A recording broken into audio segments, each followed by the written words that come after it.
திருநாவலூர் என்னும் திருத்தலத்தில் சடையனார் இசைஞானியார் தம்பதியருக்கு மகனாக பிறந்தார் நம்பியாரூரர். தேருருட்டி விளையாடிய சுந்தரரை ரசித்த மன்னன் நரசிங்க முனையரையர் பெற்றோரின் சம்மதத்துடன் தத்தெடுத்து வளர்த்தார். ஆய கலைகள் அனைத்தும் கற்று வளர்ந்தார் சுந்தரர். பருவம் எய்திய சுந்தரருக்கு சடங்கவி சிவாச்சாரியாரின் மகளை மணமுடிக்க முடிவு செய்தனர் பெற்றோர்கள். திருமண நாளும் வந்தது. சுந்தரர் மணக்கோலத்தில் பந்தலில் அமர்ந்திருந்தார்.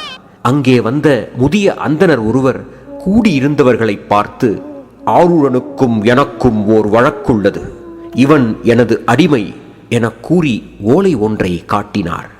ஓர் அந்தணர் மற்றொரு அந்தணருக்கு அடிமையா? நீர் பித்தனா என கூறி சுந்தரர் கோபத்துடன் அவ்வோலையை கிழித்தெறிந்தார். உடனே அந்தணர் இவ்வழக்கை திருவெண்ணை நல்லூரில் தீர்ப்போம் என கூறி அங்கிருந்து புறப்பட்டார். ஈர்க்கப்பட்டவர் போல் சுந்தரரும் அவர் பின்னே சென்றார். திருவெண்ணை நல்லூர் அவை முதியவருக்கு ஆதரவாக தீர்ப்பளிக்க சுந்தரர் அதிர்ந்து போனார். ஆயினும் அவை தீர்ப்புக்கு தலைவணங்கினார். அனைவரும் முதியவரின் இருப்பிடத்தை கேட்க, நான் அதனை காட்டுகிறேன் என கூறி முதியவர் கோவிலுக்குள் நுழைந்து மறைந்தார். சுந்தரர் அந்தணரை கோவிலெங்கும் தேடினார். அப்பொழுது கோவிலுள் பேரொளி பிறந்தது. முதிய அந்தணர் வடிவிலே வந்த ஆனந்த கூத்தன் அருள் வடிவமாய் ஆனந்த மூர்த்தியாய் உமையாளுடன் இடைமீது காட்சி அளித்தான். ஆலயமணி பலத்த ஓசையை எழுப்பியது. ஆளாள சுந்தரா, அன்று நீ மாதர் மயக்கத்தில் மதி இழந்தமையால் இப்பிறவிடுக்க நேர்ந்தது.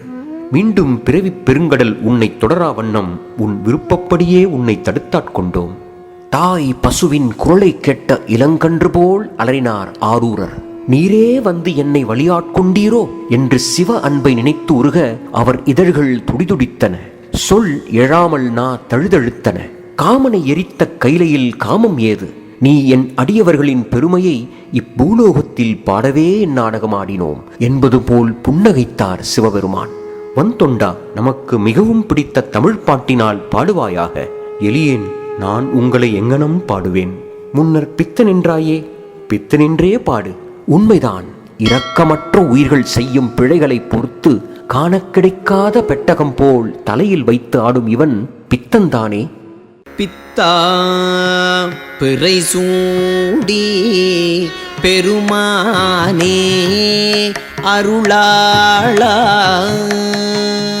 எத்தால் மறவாதே நினைக்கின்றேன் மனத்துன்னை.